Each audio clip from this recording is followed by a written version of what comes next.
Welcome back. Today I wanted to share with you an idea that may change in some way the way that you think about spirituality or things like enlightenment or liberation. And that is that in some sense at least, enlightenment is a very simple thing, and at least in theory, very simple to accomplish. Because we're taught to think in some way that enlightenment is a supernatural state of man that is achieved only by the elect, the few, these holy men among us that spend years dedicated to their practice and finally realize that state.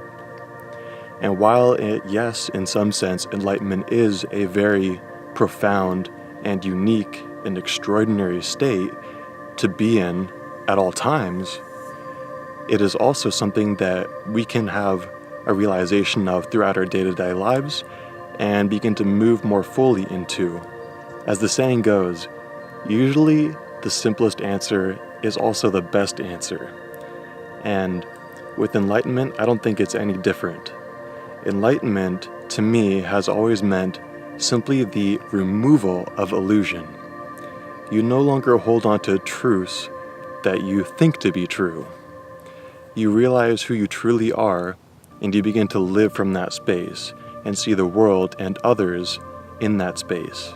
That is all that the holy and the saints and gurus among us in the world have learned to do, is to consistently every day live from that space and to not only realize it mentally, but to feel it within themselves.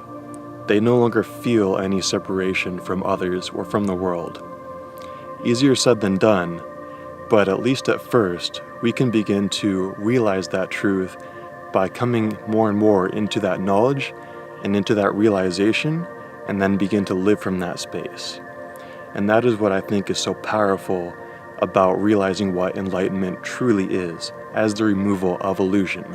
So to become divine or godlike, or however you might think of it, is really just to remove untruth from your life. And that is what the holy have done.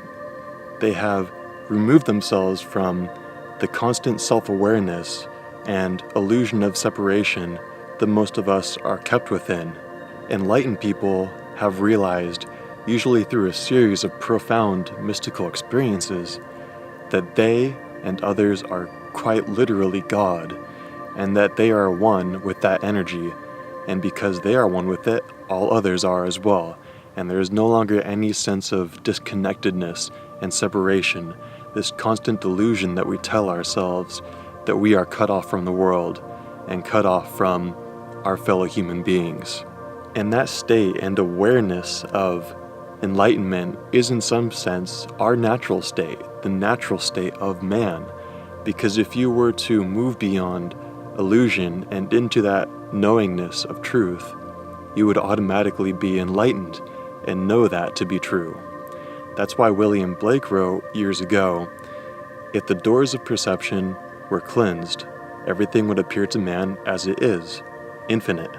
The author of one of the greatest Buddhist texts ever written, the Shinshin Ming, expressed this very powerfully and simply when he said, "In the higher realm of true being, there is neither other nor self. In being not two, all is the same. All that is comprehended in it. The wise in all the 10 quarters enter into the same absolute awareness. One in all in one. If only this is realized, no more worry about your not being perfect." And you can even look at what Jesus said 2,000 years ago, probably the greatest non-dual teacher ever, who said, "If thine eye be single, thy whole body will be full of light." Meaning, of course, if you perceive the world in a non-dual light and see all things as oneness, then you will achieve, in some sense, spiritual liberation, enlightenment, and inner peace. So I think it's important that we come more and more to view enlightenment in this simple sense, because it is very much an achievable goal. Even if you don't become fully enlightened in this lifetime and live 100% from that space all the time, you can at least realize what that means and what that looks like on a day-to-day basis, and try as much as possible to live from that space. So, I hope that was helpful for you, and I'll look forward to seeing you in the next one.